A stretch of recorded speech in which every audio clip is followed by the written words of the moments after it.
Hello and welcome to the third episode of the Pivot Point podcast. On today's episode, I've got Ethan Smart. So Ethan's someone I've known for a short while now. He's someone that actually I was a part of one of his pivots as well, back when he was at pre-sales in Tufin. But he's actually someone I think is super interesting from like a perspective of people can learn from this. I think there's a really cool aspect here and point of view that Ethan can offer when it comes to his career, some of the thoughts behind it, and some of the decisions he's made. So I guess, Ethan, do you want to give us a quick little overview on you and sort of introduce yourself? Yeah, absolutely.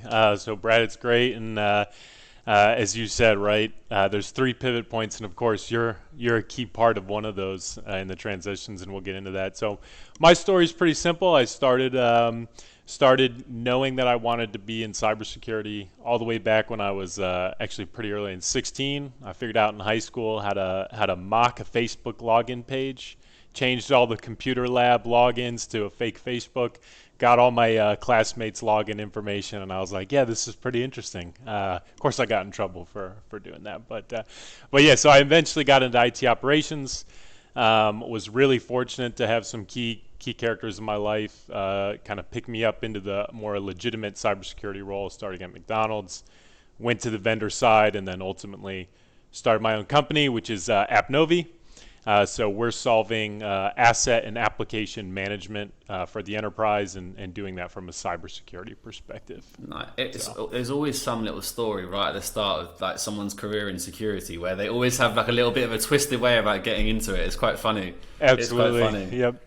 Yeah, we're all hackers at heart. Yeah. So started out at McDonald's then, or just before that in IT operations. I guess how did you go from IT operations into, because you went into security operations, right?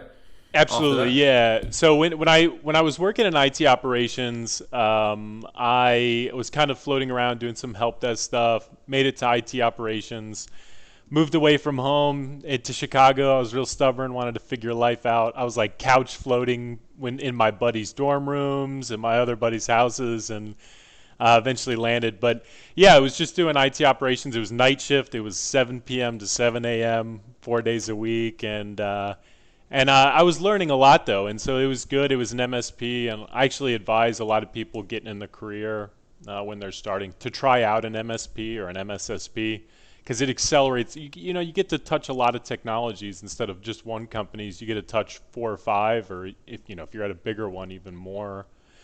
And then ultimately, Mark Varner, who's the CISO now of Yum Brands, at the time McDonald's really took a bet on me, saw some potential. I think he saw I was really passionate and really changed my life. And gave me a cybersecurity job, cybersecurity operations at McDonald's, where I learned a lot under him and guys like Ed Gorski there. So that transition was really key, and I had some really good mentors that kind of guided me through that transition. That is cool. I think there needs to be a lot more of that. Is like mentorship, and I think I'm starting to see that a lot more as well from like leaders in the industry that are kind of taking people under their wing, especially people who are passionate about security. I think that's a big one. So then you went from operations into pre-sales, which is where we met. Yeah, so you were the not to geek out too much, but you brought me to the dark side. You were kind of the Sith Lord there. No, I'm just kidding. It was a great time, a great timing in my life. I was just getting married.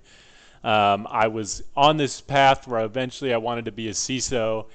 And I think you did a really good job of explaining to me the value of the vendor side, which was you're gonna come over, you're still gonna be exposed to a lot of different cybersecurity technologies, but you'll get to see a lot of different environments, right? You'll get to talk with multiple sectors, multiple industries and things like that. And it was a good opportunity. So you called me up. You recruited me to a company called Tufin, which was great. I got to learn under a guy named Alec Brailsford, who you and I both know, good mentor of mine. Yep, great guy. And ultimately, I met my co-founder now here at appNovi, Joe Schreiber there, who's awesome. We see life, we see the industry, and a lot of the problem spaces the exact same way. So that's where he and I ultimately met, and shared a lot of thoughts on, hey, we're both practitioners who moved to the vendor space. We see a lot of problems X, Y, Z, um, and yeah, it was he and I That's was it cool. was kind of a match made in heaven in many ways. And I want to get to that in a bit because that's the appNovi part, and I kind of wanted because I remember as well when we first spoke, you were like, "I want to be a CISO. Pre-sales isn't for me. That's not." So kind of what I guess. Firstly, why did you want to be a CISO? What was the original? Because that's something everyone wants to be, and then they realize actually that's quite a tough job, and then they kind of get kind of exposure to it, and then they kind of change their thoughts and things. So clearly that's happened to you here. So first, why was why was that the original thought of I want to be a CISO? Yeah, so I think when you join the cybersecurity world, and you want to climb the ladder, to you it's like, oh yeah, it's CISO or bust, right? Like you just want to go, and then you once you really get into the trenches of cybersecurity, you realize, one, that there is more opportunities than just trying to get there, right? There's a lot of engineering opportunities, there's audit and compliance, and so I think first off, everyone's goal at first is CISO, but then you realize there's these vast opportunities. The cybersecurity industry there's so much diversity in what you can do. Even non-technical people who may want to get into the field, there's a lot of room for non-technical people as well. So I really wanted to be a CISO. Part of it was I really wanted to emulate, and I had a great hero in Mark Varner, really, because he gave me my chance, and getting to watch him kind of navigate the political landscape as well as manage the initiatives that needed to be done. I really appreciated kind of watching him and learning from him. But then, you really get into it, you start seeing more of the industry, and you're like, wow, being a CISO is very difficult, right? A lot of politics involved. It's not just let's cybersecurity, give me budget and let's run. It's there's a lot of things once you get in the kitchen of seeing how the sausage is made. It's a hard job, and I'm passionate about cybersecurity, but I think I decided I can solve certain problems for the cybersecurity space without having to be a CISO. And that's kind of what led me ultimately where I am today, which is kind of co-founder as well. I think that was part of my sell with you, was that you would get exposure to a lot of, and I think that was part of Alex sell actually at the time, that you get a lot of exposure to a lot of different technologies, a lot of different environments, situations, and be able to consult with clients, which would ultimately put you in a good stead for that business side of a CISO.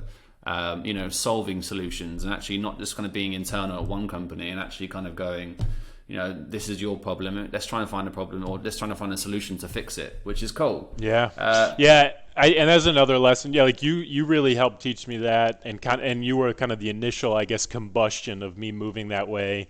Alec definitely helped me there, and Ed Gorski at McDonald's is a guy that did a lot of mentoring for me in that area as well. He's like, it's not just tech solution, tech solution, tech solution. It's people, process, technology. Learn the business. Cybersecurity should enable the business, and so yeah, I've had a lot of key people in my life kind of help teach me that part. And how's that happened for you? Is that just come from like you being passionate and people kind of saying, come here, Ethan, and kind of come under my wing, I'll look after you, or is that like you seeking that? I've been pretty lucky. It's been a little of both. Like, some of it has been me saying, hey, I want to learn from you, and I think the biggest thing is that I'm just a very this sounds like a weird humble brag, but I'm just a very teachable person, right? Like, when you get started, and I was young, like real young. So my first cybersecurity role, I was 19. So I started way earlier than most people. And I think if you just have a teachable attitude and you just show that you're really curious, you want to learn, you want to do the right thing, you're passionate about making a difference in the industry, that's how you're going to grow fast, and you almost attract mentors towards you. There's a magnetism, I think, that comes from that, where, hey, I want to learn. I don't think I have it figured it out at all.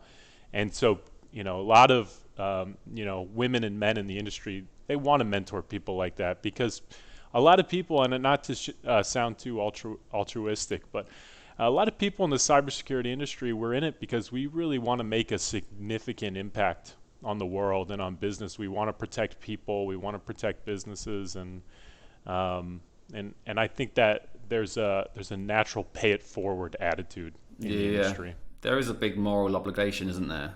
Which is quite cool. Absolutely. It's not just the job. And I think that's another reason why I wanted to bring you on the show, because you haven't kind of done a typical, got an Ivy League school, comp sci education, got sort of tons of certifications. People ask me all the time, like, Brad, what certification do I need? And I think the cool thing here is what you're saying is, as long as you have that passion and the love for the industry, that will get you places, right? Yeah, absolutely. So I did go down the certification route, but when the McDonald's guys gave me a chance, I didn't even have one yet, but I did express that I had interest in getting them, and I did ultimately get them. I did my Network Plus, Security Plus. I went after my CCNA, all those stuff. But they gave me a shot even before that, just because I showed I was really passionate. I really wanted to learn, and I wanted to make a difference. And when you demonstrate that, a lot of doors start to open up. So, and then I guess now sort of, not so much, we'll get to the appNovi bit in a second, but you met Joe, you met one of the other co-founder, or the other founder of appNovi. How did that come about? Was that just like you were both working on something? Like, what happened there? So, so Joe and I met at Tufin, and he and I shared a specific trait in common, or a specific belief in common, that was things don't have to be like this, right? We can think differently and make decisions differently.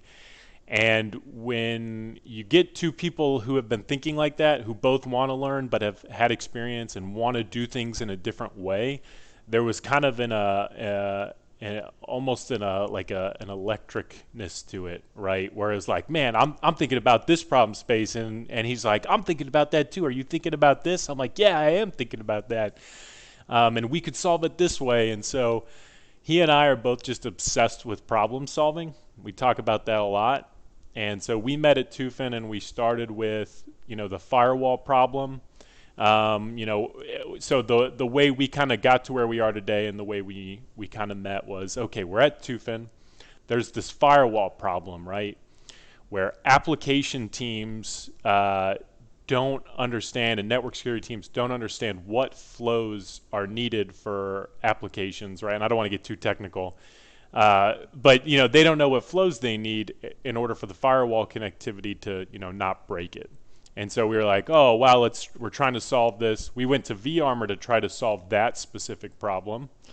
But then when we were there, we realized there's this even bigger problem in the cybersecurity space, where it's less about just understanding flows of applications, but also companies are almost struggling to do the basic stuff, right? Understanding their assets, understanding what applications are even out there in the first place, and then making good business-driven security decisions based on that data.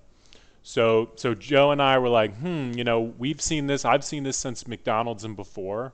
He's worked at AT&T and a number of other places before. And so, we were like, man, we've seen this problem since the beginning, right? People don't understand basic stuff like what applications, what assets are out there. How do we overlay security data to make good decisions about that? So it's like this old problem that's been left unsolved for all these years, and we said, hey, let's. I think we can do this, right? I think we both have a decent. I have to thank you for this, right? We both have decent sales acumen. We both have good technical chops. We both know how to develop. We're both okay marketers, right? And so we came to this conclusion that we were like, yeah, I think we can solve this problem in the marketplace. That's cool. What were some of the doubts? What were some of the, because I'm sure that it's probably at some point you're probably thinking like, you have this like level of belief, right? You're like, I'm just going to do it, and just you forget about any doubt at all. You just go for it. But there's got to be some along the way where you're probably thinking, wait, is this the right thing? Am I doing the right thing here? Like, what were some of the doubts going along the way? Yeah, so there's a number of, they kind of hit you in different phases, right? It's like there's a little fear before. There's a little fear, but a lot less in the beginning, because it's sort of like when you just start dating a girl, right? You're like, this girl is perfect. Yeah, like nothing is wrong. And then you realize you're both human later. So kind of the initial fear before we started was neither Joe and I have ever gone from 0 to 1. And there's a great book by Peter Thiel, you know, co-founder of PayPal, and you know he's pretty famous, and he writes about going from 0 to 1. That book was very influential in kind of getting us over that hump. But that's where the fear was. We have never started from nothing, no code, no customers, no marketing, no infrastructure. You know, we've never, you know, founded the business, registered a business. And so that 0 to 1 is very daunting. And there's a lot of really boring, mundane tasks in there, as well as a lot of exciting stuff. Like, let's start writing some fresh code and geeking out and getting into this. So before we started that business, that 0 to 1 fear is very real. But once you just come to that resolution of we're going to do it, like we're just going to take action, it's going to take time, but we can do it, and you know, it's worth it. We're going to take massive action and get over that hump. Then you kind of get over that initial pre-starting fear. And you know, it helps that I had a co-founder in Joe, and that he had me, because I think alone it would have been too difficult. But I think when you have kind of a kindred spirit, I guess, in a way of, we got this, you know, when I have a bad day, he can say, come on, man, we got this. And when he has a bad day, I can say, come on, man, we got this. And so it helped, you know, to have him kind of get over that initial fear that we can It's get cool, started. yeah. It's cool to motivate each other like that. Because I think starting a business on your own is, as you said, it's quite fearful. It's quite a nerve-wracking experience. It is. What's been like, I guess, your main motive? What was the main motivation about doing it? Like, was it just to solve the problem, or was it like, are we going to earn a ton of money? Like, what was your like main motivation here? Yeah, so we're like true engineers, right? So the money is sort of like, you know, if I break even, great. If I make a ton of money, great. You know, of course, it's a capitalist society. It's super great to be motivated by that. But the far bigger thing for us was, this problem has been left unsolved for too long. And when we kept saying to ourselves, we're going to Google it one day and we're going to find out that someone's solving this problem, because someone has to be solving this problem already. It's too big, it's too noticeable. But then we realized it's almost like a banal platitude, and said simply, right? There's two fish swimming one day, and an older fish swims by and says, hey boys, how's the water? And the two, you know, fish look at each other and say, you know, what the heck is water? And so a banal platitude is something that's so obvious and so in front of you that you ultimately miss it. And that's what we kind of came to the conclusion. I think this problem is so pervasive. No one in the enterprises understands their assets, understand their applications, that it's almost like, oh, you almost miss it. You miss that the problem isn't being solved. And so once we figured that out and those dots connected, we're like, we can solve this. It's worth solving. We can make a difference for other practitioners like us. And we say it all the time. We're ex-practitioners. I used to be a security guy. So if there's a feature that we're going to make that we wouldn't have used back when we were in their seat, we just don't make it, right? Because we've been in that seat. We're passionate about making software and making features that we would have used. That's super cool. That is super cool. I love the just two guys kind of got together, they created this product, and here you are. I guess what's the can you foresee any sort of challenges moving forward? Like what's if you did have some in the future, like what would they be? Yeah. So we've if you look into kind of software startups, right? There's all this Silicon Valley lingo. So to use one of them, we've finally found our product market fit, right? And so if people don't know what product market fit is, go look at Y Combinator, Google product market fit. But that's figuring out, do people want this? Who in an organization wants it? What will they spend on it? Those types of questions that seem easy, but they're actually quite difficult. We're just getting over that hump. And so now the next challenges that we're dealing with is scale. So we have our first paying customers, right? Great. We've kind of gotten through that initial barrier of does the market want this, or were we crazy? We've answered that question. We're still crazy, but the market does want it. And so now it's scale. Those are the next challenges. How do we get this to more? How do we show more security teams this solution, that we can solve their problems, that we can build their trust? How do we hire more people to come in and join the vision and be about solving legitimate problems in the marketplace? So those scale challenges are starting to creep up on us, because Joe and I can't be marketing, sales, engineering, business development, all these things. We can't. We're not going to scale just him and I doing everything. And so those are our next challenges coming up. We've had some really good advisors help us along the way, and we have a few more who are going to start helping us as well and start to help us with those challenges. Nice. I've got I guess coming to the end here, I've got two questions on advice. Because I guess what advice would you offer someone starting their own company is one, but what advice would you offer someone getting into security? So to start with the latter, what advice would you offer someone getting into security? Yeah, so it's good advice that my father always told me is the day you stop living life is the day you stop being curious.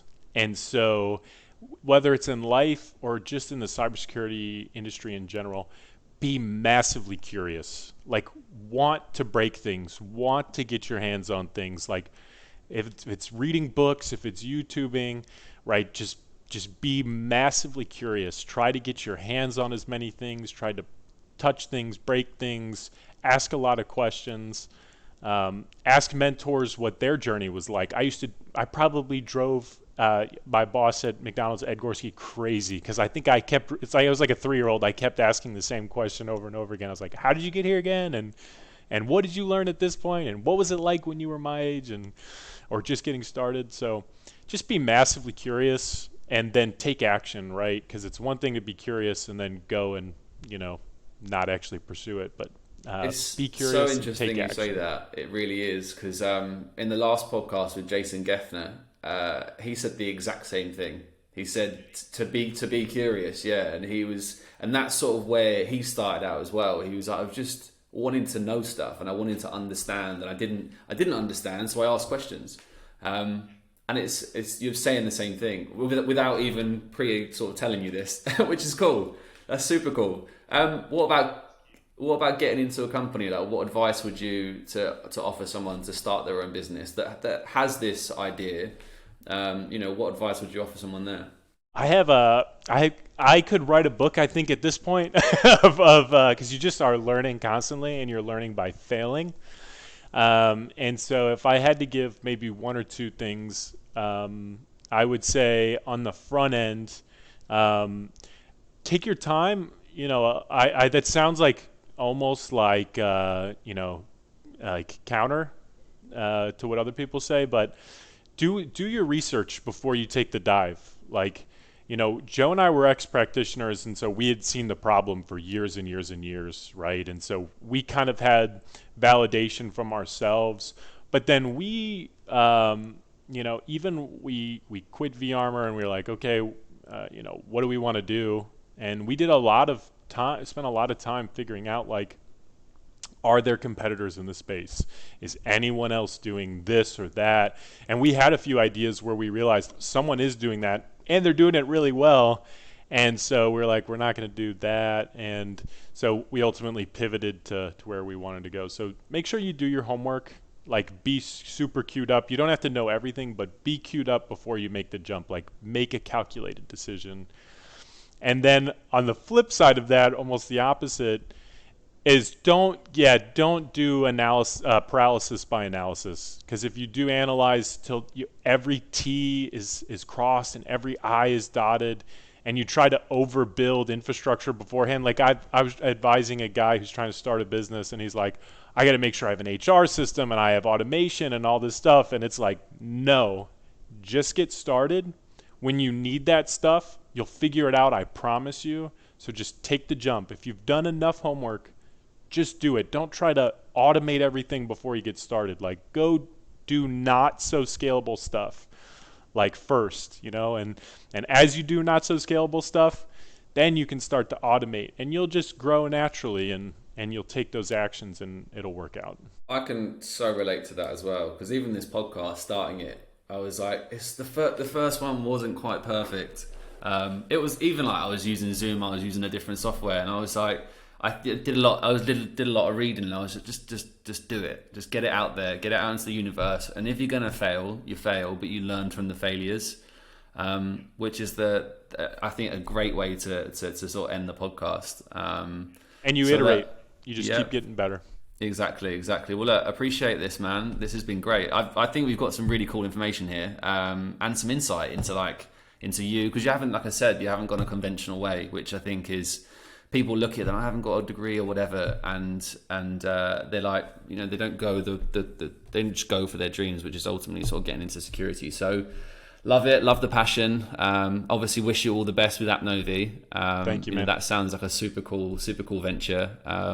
Let's talk about hiring. Yeah, and, absolutely. Let's do it. Right around the corner. Yeah. Well, I appreciate everything, and thanks again. Thank you so much, Cheers, Brad. man. Great being Cheers. here. Cheers.